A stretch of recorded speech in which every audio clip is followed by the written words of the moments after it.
Oke semuanya, selamat siang. Siang. Di episode pertama ini, sebelumnya jangan lupa episode ya. Perkenalin dulu ya, kita ini dari Kompol. Apa itu Kompol? Ngomongin politik. Oke keren. Kompol itu dari ngomongin politik ya. Jadi di sini di episode pertama ini kita bakal berbincang-bincang sedikit lah mengenai politik itu seperti apa. Tapi sebelumnya perkenalkan dulu ya. Nama aku Rafli, aku perwakilan dari teman-teman semua di sini, dan di sini juga ada teman aku yang sekaligus menjadi narasumber. Boleh dikenalin dulu sebelumnya? Halo, nama saya Kavila. Saya sekarang belajar di Ilmu Politik Universitas Padjadjaran di tingkat akhir, semester akhir.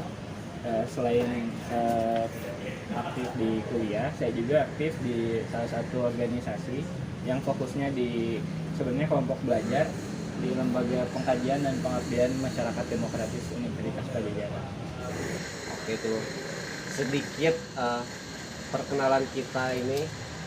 Jadi sebelum untuk masuk ke pembahasan, mungkin teman-teman semua di sini ataupun di luar sana pasti masih ada yang bingung apa sih mengenai politik itu, seperti apa politik dan sebagainya.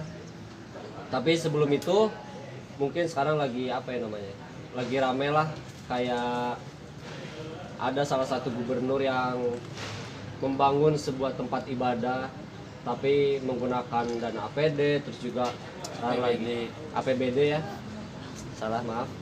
Terus juga ada juga rame mengenai tentang pemilihan presiden di tahun 2024 dan masih banyak lain.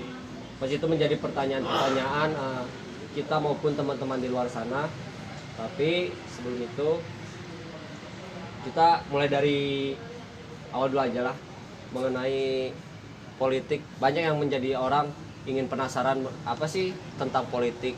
Kayak mungkin dari sudut pandang Kavila ini, politik itu seperti apa sih? Ini dari yang aku pelajari aja ya selama kuliah. Politik secara etimologis itu berasal dari bahasa Yunani kuno dulu, polis, artinya negara kota, di mana di negara kota itu udah pasti ada komunitas, ada sekumpulan individu atau masyarakat, dan otomatis ada yang ngaturnya juga yang disebut pemerintah.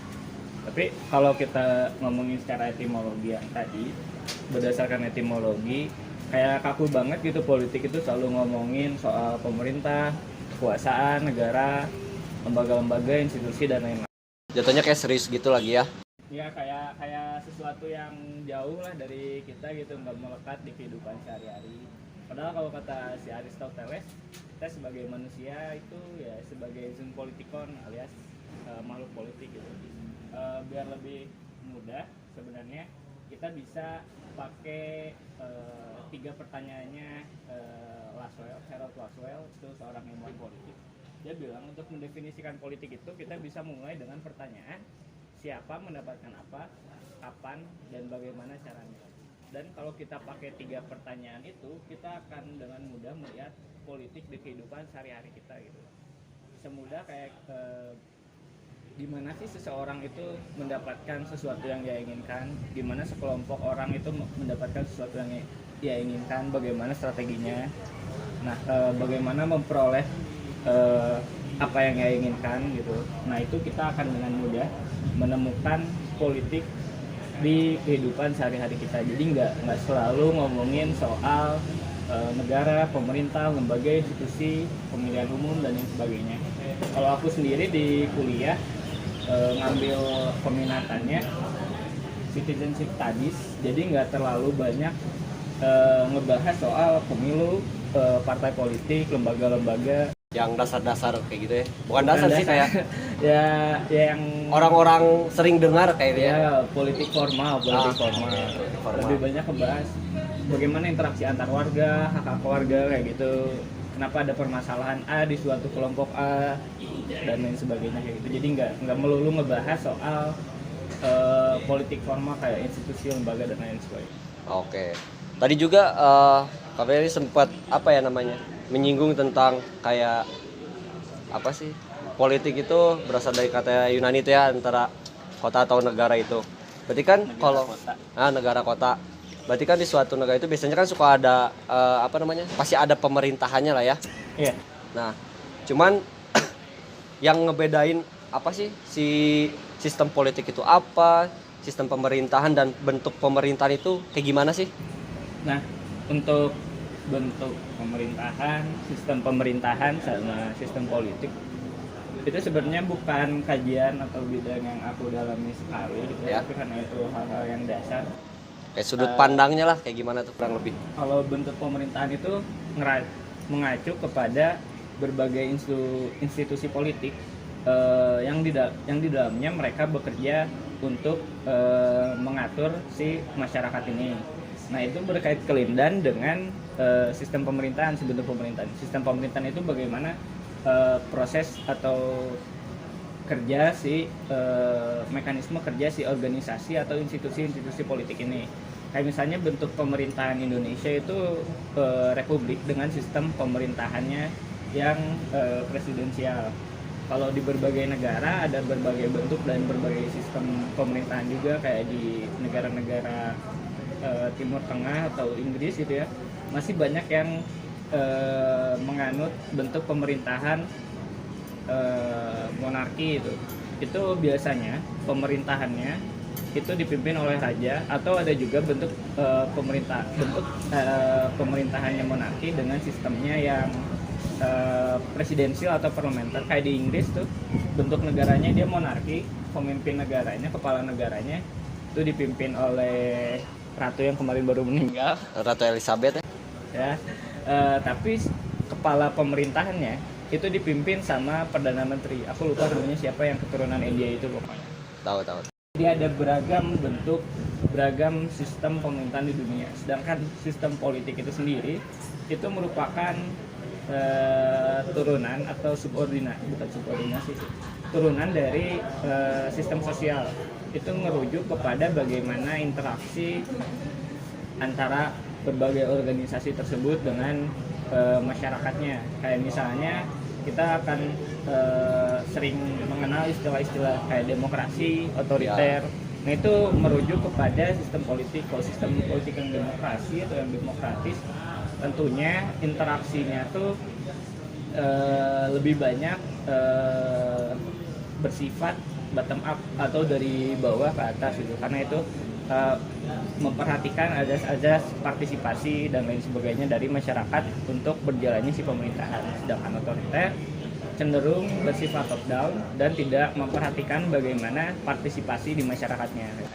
Berarti kan kalau di apa namanya di Indonesia ini yang demokrasi itu berarti rakyat yang apa namanya lebih menyuarakannya, diberi akses, diberi peluang untuk menyampaikan aspirasinya, bagaimana si negara ini seharusnya diatur atau apa yang seharusnya dilakukan oleh pemerintah, kayak gitu.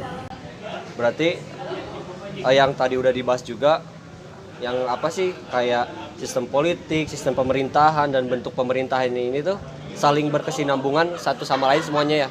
Jadi nggak akan, apakah bisa terlepas salah satunya atau enggak. Pasti dalam suatu negara pasti ada ketiga aspek tersebut gitu. Pasti ada bentuknya, bentuk pemerintahannya kayak gimana, apakah dia monarki atau republik, apakah dia presidensial atau parlementer, apakah dia demokratis atau otoriter, kayak gitu. Itu pasti aspek yang bisa dikaji dalam satu negara gitu. Kayak misalnya di Indonesia kita bisa melihat bentuknya kayak gimana, sistemnya kayak gimana, sistem pemerintahannya gimana, sistem politiknya kayak gimana. Begitu juga dengan ketika kita membandingkan dengan negara-negara lainnya, pasti ada ketiga aspek itu.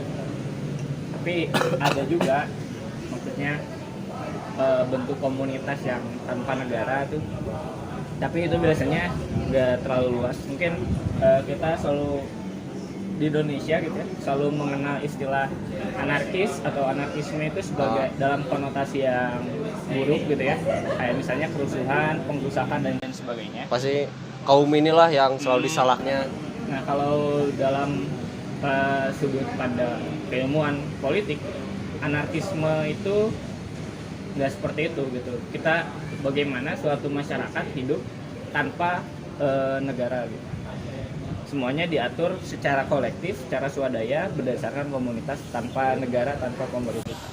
Tapi apakah itu bisa berjalan dengan baik atau apa sih namanya? Berjalan dalam jangka waktu yang lama apa ntar ada masanya kayak kita pasti kayaknya kita butuh presiden kah atau butuh pemimpin yang sebenarnya atau gimana itu? Pertama, nggak ada bentuk dan sistem yang ideal.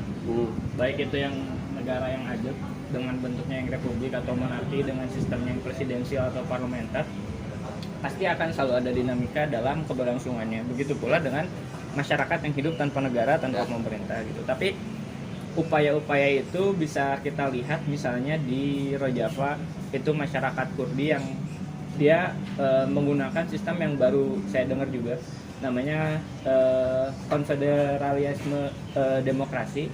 Itu mereka hidup tanpa negara dan tanpa pemerintah. Begitu pula dengan masyarakat di Chiapas di Meksiko, mereka itu hidup tanpa negara dan tanpa pemerintah gitu. Dan sudah berlangsung yang di Meksiko itu dari mulai 90-an sampai sekarang masih tetap berlangsung.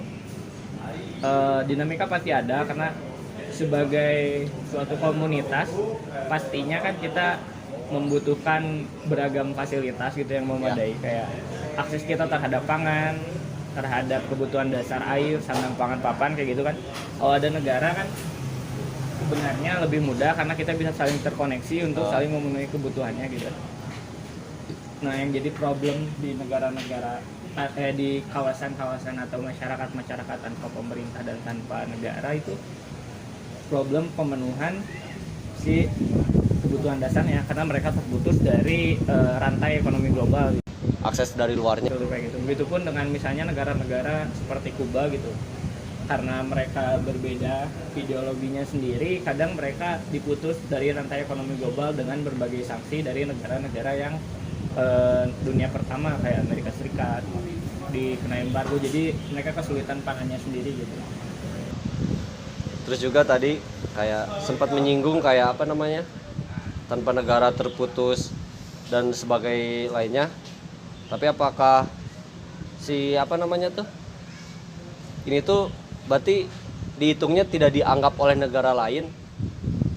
Apa gimana nih? Karena komunitas internasional negara-negara sekarang tentunya mensyaratkan adanya suatu pemerintahan untuk terlibat dalam komunitas tersebut.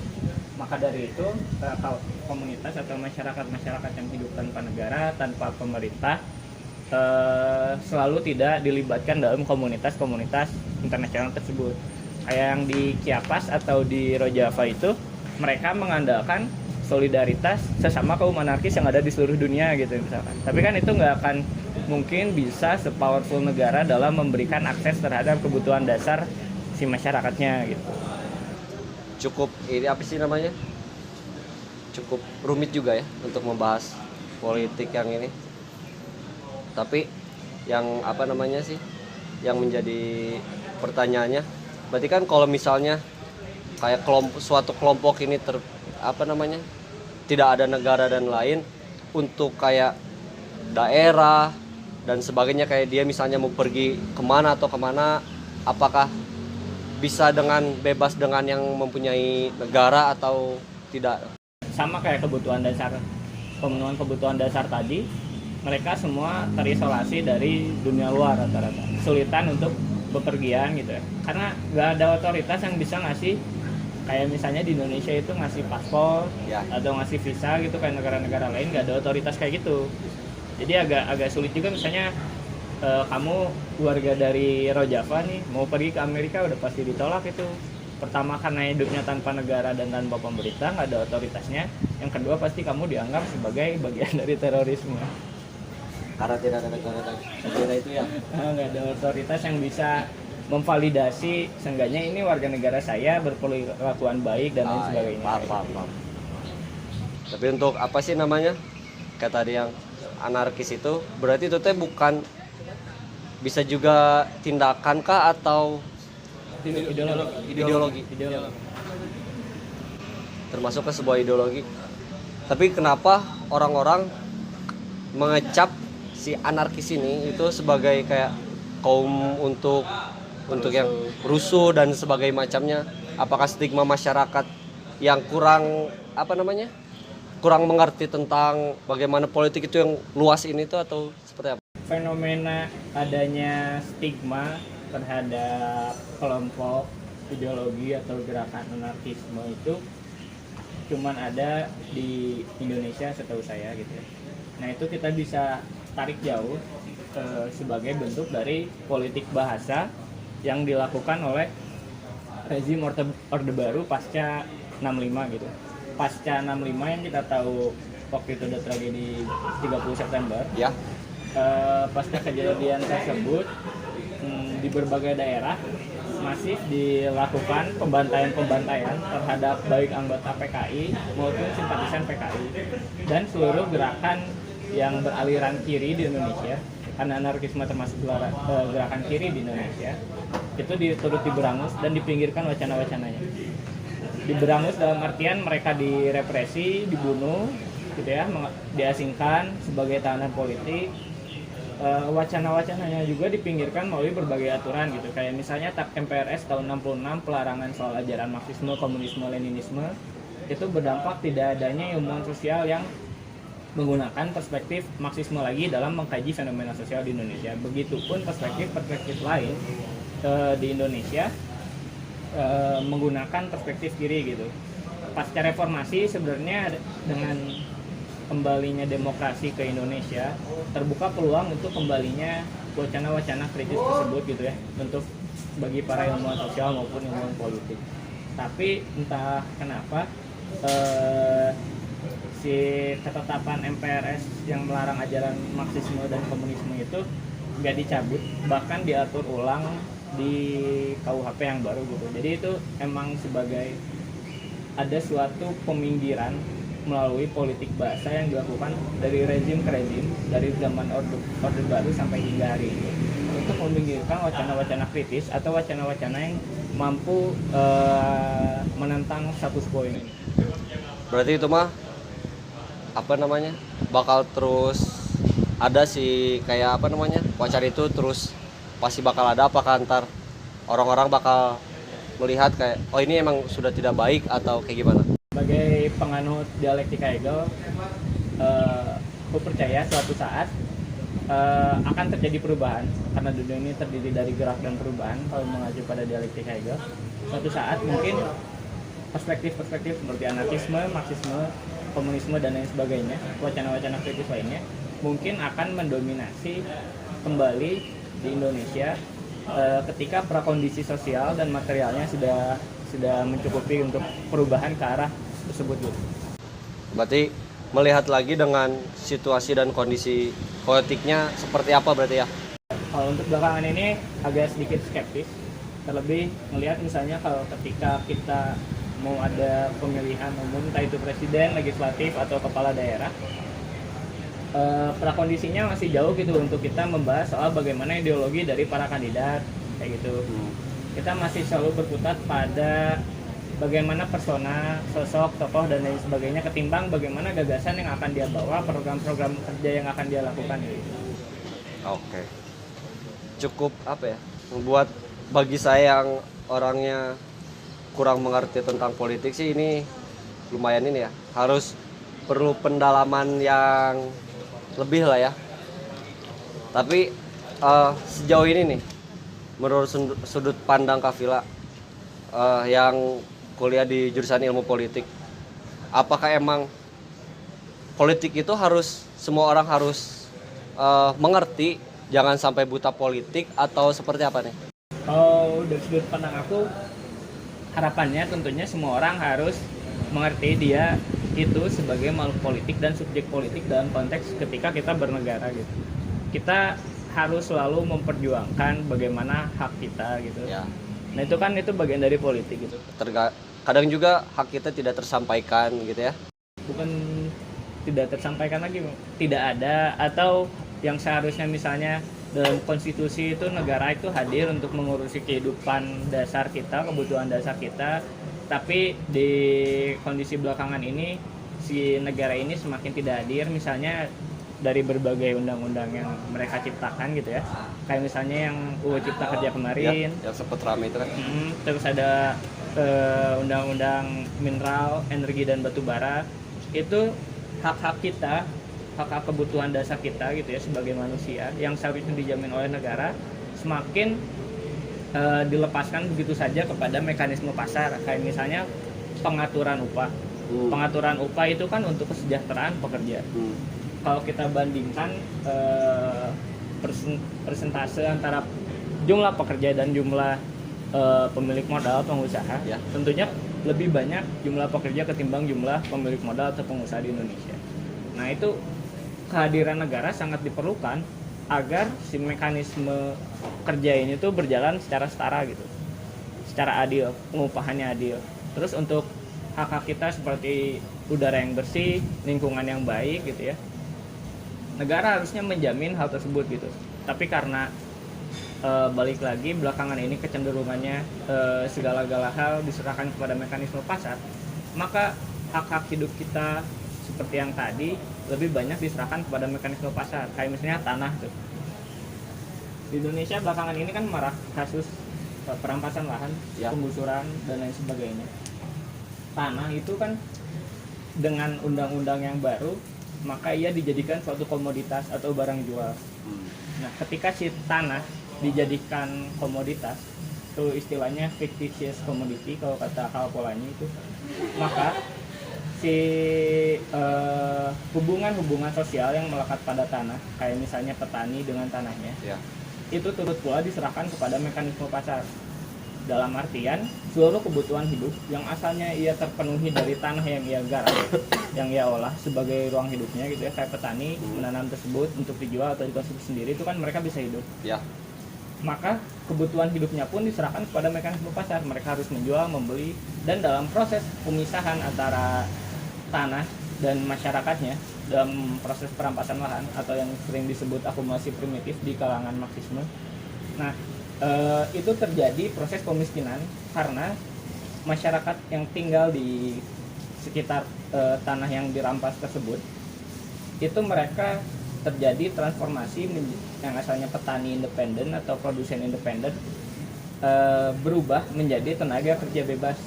Bebas di sini dalam artian masyarakat tersebut tidak memiliki apa-apa lagi untuk memenuhi hidupnya selain menjual tenaga kerjanya kepada mekanisme pasar, yaitu menjadi buruh gitu. Kayak misalnya di konflik-konflik tambang tuh kita sering temukan masyarakat yang awalnya petani, ya, mereka akhirnya kerja di tambang tersebut gitu.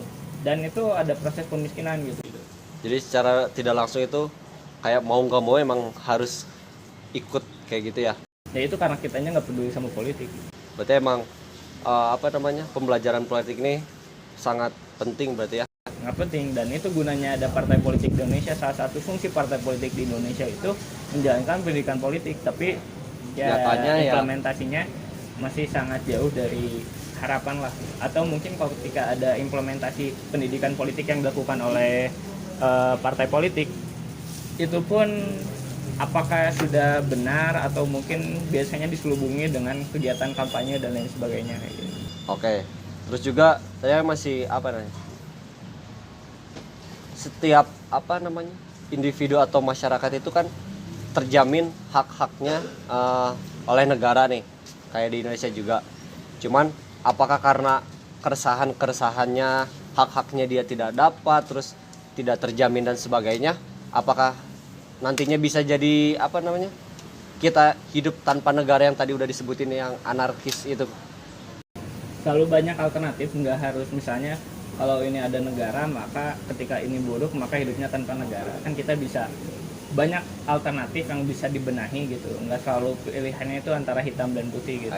Kayak hidup dengan negara tapi dengan misalnya sistem politik yang lebih demokratis, yang lebih partisipatif kayak gitu, lebih bisa memberikan akses bagi partisipasi masyarakat, menyampaikan aspirasinya itu didengar, meaningful participation tuh, bagaimana si masyarakat ini tuh didengarkan sekaligus dilibatkan dalam proses pembuatan hingga implementasi undang-undang misalnya kayak gitu.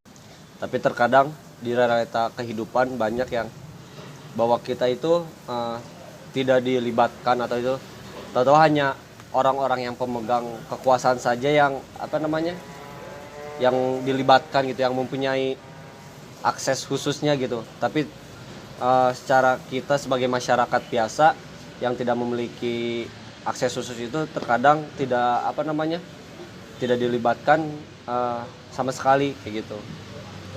Ada yang mau bertanya tidak? Belum ada nih. Masih bingung ya? Mau nanya? Oke. Pasti karena masih bingung ya. Cuman apalagi ya? Kayak yang keresahan aku selama ini menjadi menjadi manusia atau menjadi masyarakat biasa.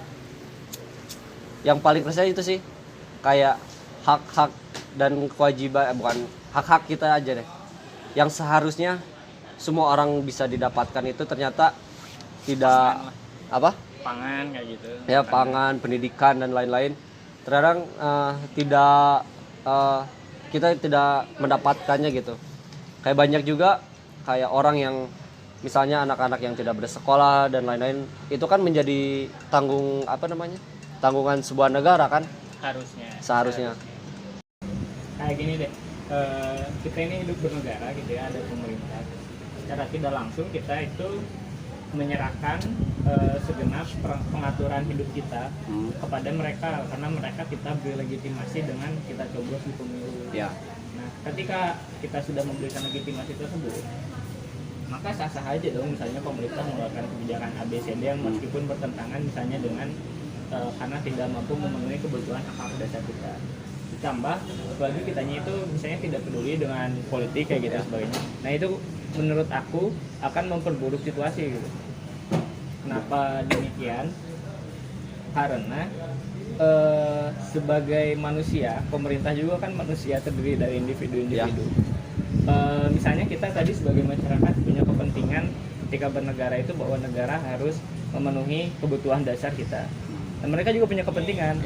Nah, tergantung itu latar belakang diri mereka sendiri. Misalnya ada yang latar belakangnya pengusaha, oh ya saya nggak peduli dengan misalnya kebutuhan hidup mereka gitu, kebutuhan hidup masyarakat. Yang saya peduli bagaimana si pemerintah ini mengeluarkan kebijakan yang mendukung iklim bisnis mereka kayak gitu. Nah, itu karena kita nggak paham atau apatis, nggak peduli sama politik, itu tentunya akan memperburuk situasi saat ini. Berarti kalau seperti itu kan kitanya juga harus punya niatan untuk merubah kan. Tapi balik lagi ke setiap individunya masing-masing. Kita juga di sini nggak bisa nilai secara langsung si orang ini nih bagus nih, orang ini pasti ada aja kepentingan individu yang mereka miliki gitu ya.